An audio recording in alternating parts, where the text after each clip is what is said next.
All right, that was a Aroldis Chapman working out of his bases loaded, nobody out jam of his own making in the ninth inning of the Red Sox win over the New York Yankees in Game 1 of the Wild Card Series last night in New York. And we are here to talk about it on Felger and Mazz from our Town Fair Tire Studios. Mazz and Murray alongside. We're brought to you by the DraftKings Sportsbook here on 98.5 The Sports Hub. The simulcast brought to you by Supercuts Real Smart Hair on NBC Sports Boston, where we beam across New England and the country on a daily basis. How you doing, guys? Good, you? Very good. Lot to get to in that game, Mazz. Let's just start with this. That was a great night, wasn't it? Tremendous. Isn't it great to have playoff baseball back? Tremendous. Like, you know, for all those people who said that they don't need to make the playoffs because they're not going to go anywhere anyway. You're telling me that wasn't worth it last night? Oh, my God. And not just worth it from a viewing standpoint or selfish standpoint. Don't you think it helps the organization to be in a game like that? Oh, hell Definitely. yeah. Especially against that opponent. And in a setting like that? Yes, and tremendous. I would say win or lose. Yes. There's value in that. All of it. So let's just clear that right out of the gate. Do you see why you should want to make the postseason? Okay, it's kind of obvious. In victory or even defeat, there would have been value there in defeat. But certainly in victory. So let's start to break it down, Mazz. And you can join us at any point with your thoughts, as you already have started to, as the Hounds have been released at 617-779-0985 was the key to the game, as most people are saying. Alex Cora and the Red Sox willingness to stick with Garrett Crochet, where Aaron Boone and the Yankees were not willing to stick with Max Fried. Was that the key to the game? Yes, but I would take it just a tick further and say, and I'm going to say Cora and Boone, but it's really about the organizations and whoever else is involved and the decision-making. But let's stick to the managers, and just to make it easy. I think one side manages it like a postseason game, and the other side really doesn't. And I think that's the difference. I think that when you get to – everybody always says in baseball, well, they've been doing this all year. Well, what good does that do when you're not in a marathon anymore?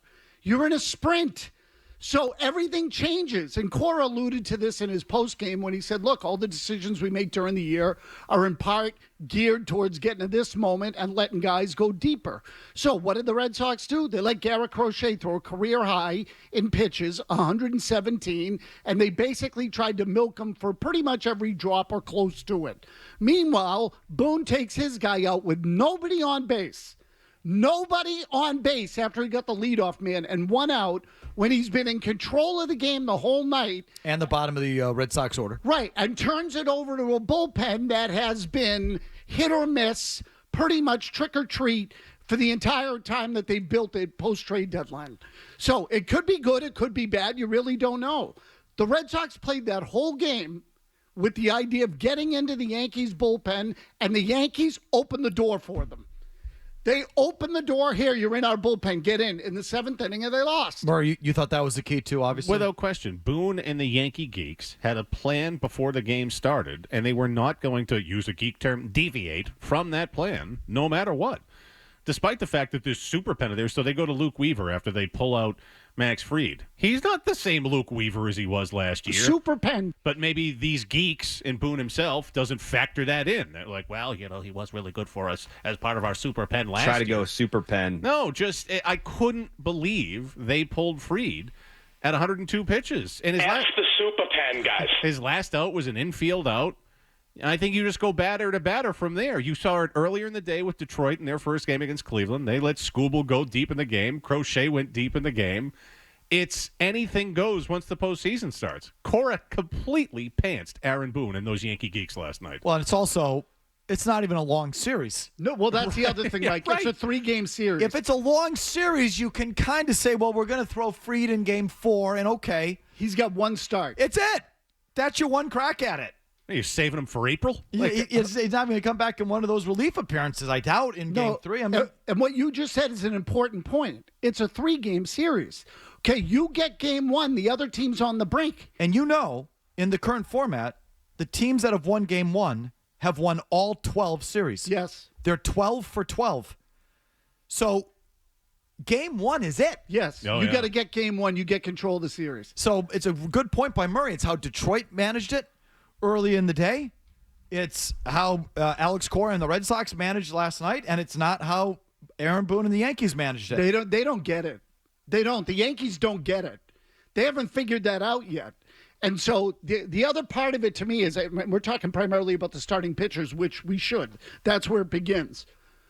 In what was the most important game of the year for both teams, 3-game series, Alex Cora gave the ball to his 2 best pitchers. The other guy used 6 of them. 6 of them. So, super pen. So Cora wouldn't let anyone other than his 2 most powerful arms touch the ball. The other guy used 6. Okay, and the other sidebar to that is it wasn't just the Red Sox 2 best pitchers. They're left-handers, which keeps the Yankees' left-handed bats on the bench, and you think that was the part of their game play. As much as Crochet and obviously Chapman being your 2 best pitchers, the secondary benefit there is that it keeps the Yankees' left-handers on the bench. Yeah, I think that was a big part of the plan, a big part of the execution, and I understand it. When you go into that ballpark, you have to factor in right field. You have to. It's like freaking Williamsport in that place, and I don't care what the dimensions are, and they're tiny. But anyone that goes there knows the ball flies in that direction, and it's short. Anything in the air can go. Garrett Crochet made a mistake to Volpe in the second inning of that game. And if you watch the replay, as soon as contact is made, Crochet turns towards the third base dugout and starts walking because he says, that's out of here. I mean, he knew right away because it was such a bad mistake that in the air, that's going to go. He missed his location and Volpe popped it into the seats. You can't miss on that side of the plate in New York. You cannot do it. And so you got to keep lefties out of the batter's box for that reason. So like Ben Rice, who had 20 home runs, might have been 19, for the Yankees this year, is one of their better left-handed hitters in that ballpark. Never got an at-bat last night. And part of the reason he never got an at-bat is because the Red Sox prevented him from getting in the game. Meanwhile, the Red Sox were able to use Yoshida. They were able to use, William Abreu, thank you. And Nathaniel Lowe. Okay, and Lowe at the end. But Yoshida being the big one when it mattered the most in the 7th. And so Aaron Boone, by going to his bullpen and his righty, allowed Alex Cora to use his lefties, and the Red Sox never let the Yankees use their lefties. Correct. Kind of as simple as that. Yeah, really, it was. There was a lot of that, and I think the Red Sox basically backed the Yankees into a corner, or maybe the Yankees backed themselves into it when they took Fried out of that game. The Yankees only have 1 left-handed reliever. 1. So there's a roster flaw there, too, because ideally you want 2, at least 2. But in any case, it doesn't help you to have 2 if the second one really sucks. So what the Red Sox did is say, okay, burn your left-handed starter. Now you've only got 1 lefty in the bullpen. We're going to get late in the game, and you're going to have lefties on the mound, or righties on the mound by that point, because your bullpen is almost entirely right-handed. I'm going to hold out Yoshida. I'm going to hold out Abreu. I'm going to hold out Lowe. I'm going to pick my spots. And I think they probably had already identified who they were going to hit for and when. And they put those guys in those spots. Well, so then I found that fascinating that after they bring in Weaver, they let Sogard hit in the 9 spot. Now, Sogard's a switch hitter. Correct. So he's not quite left-right. However, they could have brought Yoshida right there. They could have had Yoshida hit for your 9 hitter. Instead, Cora waited for Yoshida on his leadoff hitter and Refschneider. I found that fascinating. Why? Why do you think? Because it obviously worked. So I think the first thing, and I'm not putting these in any order. I'll tell you it's a combination of things. One is what you just said. Sogard is a switch, and his numbers for the season are relatively close. He's pretty even from both sides. Now, the big league numbers are skewed, but the sample size is small. If you include AAA, he's basically the same from the left and the right. Mm-hmm. Okay, and I think that scouting report is important because if it comes from the minor leagues, hey, you can trust this guy either side. That's what Cora is going to go by. Then beyond that, I think that Yoshida's a tricky guy because you can't put him in the field. So if you hit for Sogard, you then have to use 2 or 3 players depending on how you define it. So if he hits for Sogard, now Hamilton's got to go and play second base. He's got to use 2 guys. Or Nathaniel Lowe's got to go in and play first, and Gonzalez has got to go to second. And so if he hits him for Refschneider, he just keeps him in at DH, and that's that. It's a 1-for-1 swap. Right, exactly. So you have it maintains your flexibility for other decisions. So, but part of what I'm interested in here is clearly the Red Sox outmaneuvered the Yankees. And I think Cora is definitely a better manager and an in-game manager than Aaron Boone. But this is like a big thing that we've been at about what is really the manager and what's really organizational and what's really decided before the game. And it's just a topic that interests me. It really doesn't matter at the end of the day. The net of it is that you outmaneuvered them, whether it's Boone and Cora making the decisions or the full team and the analytics departments, and either way.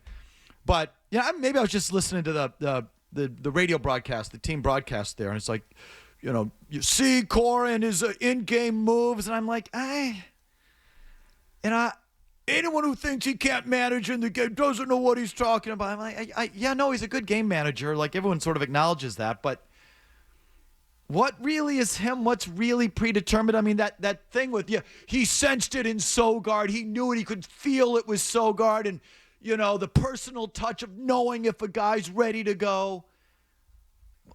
Is it that? Or was there a split that they had that saw that actually Sogard against Weaver is a better bet than Refschneider against, Weaver, and that's why? Or is it as simple as the positional flexibility?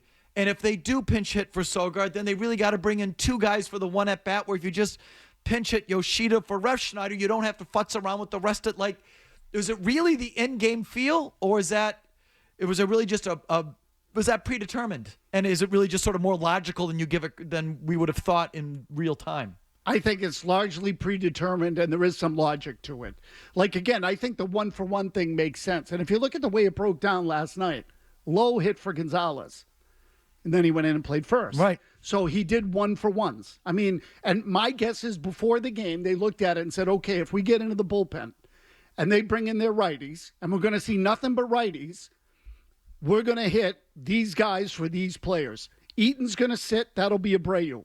Gonzalez will sit. That'll be Lowe. Yep. And Yoshida will hit for Refschneider because he can't go in the field. And listen, I'm not telling you, I'm sure Cora was a part of those discussions and those decisions. He's a good in-game manager. That's not his problem, is inside the game. But I don't know, before we separate our shoulder, patting him on the back for these, brilliant in-game decisions, I just want to be consistent, because when he gets hammered for in-game decisions, I'm usually the first to say, I'm not really sure that was his.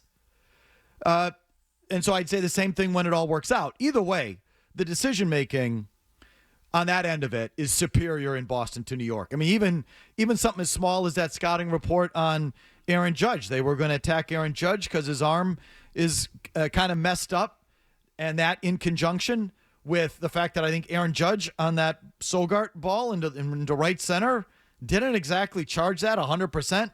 I mean, what's Aaron Judge thinking on that? And again, this is the seventh inning. It's after Fried is out. Sogard hits what should be just a routine bloop single to right center, except he legs it out to second. And they had a Scott, Aaron Judge has had an arm problem, so they knew that. And so it ended up second and third, Rafaela at third. The key at bat was Rafaela's 11-pitch at bat. That was brilliant. Tremendous. A guy who has bad play discipline, a really low walk rate, falls down 0-2, ends up fouling off 5 pitches and 11-pitch at bat. I mean, that was huge. So, but it ended up second and third versus first and third because Sogard took second because they were going to run on Aaron Judge. But if you're Aaron Judge and you know you've got an arm problem, don't you overcompensate by charging the crap out of that ball and getting it in quick? What was he thinking out there? He went to sleep. That's on him. Yeah, he didn't think Sogard was going to go. So he, again, treated it like a regular season play. Like it's freaking May 15th and they're just playing another game on a Sunday evening or whatever. And so Sogard saw it, and the Red Sox were ready for it, and they said, if you get a chance, go. And I will say that he's faster than I thought. Like, when you saw the third base camera, first to second, he was freaking motoring. So they made a good decision. They were aggressive. And I will say, I do think this is one part of it that I do think comes from Cora. He's aggressive by nature. So he sees it and says, we're not playing not to lose. We're playing to win. So if we see an opportunity to grab it, we're going to grab it. And sometimes I think to a fault. I didn't love Chapman coming in that game in the 8th inning. I thought that was a mistake, and it almost bit him in the ass. So that was a mistake, but they got away with it because Chapman. So you would have had Crochet finish the inning, or you would have brought in Whitlock to introduce those left-handers? What would you have done? So I'd have gone Whitlock. I would have. They've done it, and again, now I'm the hypocrite here because they've done it all year, and he's gotten lefties this year. So the average against him is under 200 left-handed batters. He's careful. He's got good control. Give it a Whitlock. Now, look, they got through it. But that, to me, with Chapman is playing with fire. So playoff baseball, you get to dissect the strategy of it. I love it. It's tremendous. Isn't it great? It was a game so good that we were talking about it before the show started. There's so much to talk about with a game like that. Great to have it back. And those are the reasons. I love the strategy stuff. But I think we would all admit it was on top of the list was just the singular physical brilliance of Garrett Crochet. Tremendous. And him rising to the moment in that situation. So not to bury the lead, that's obviously the lead.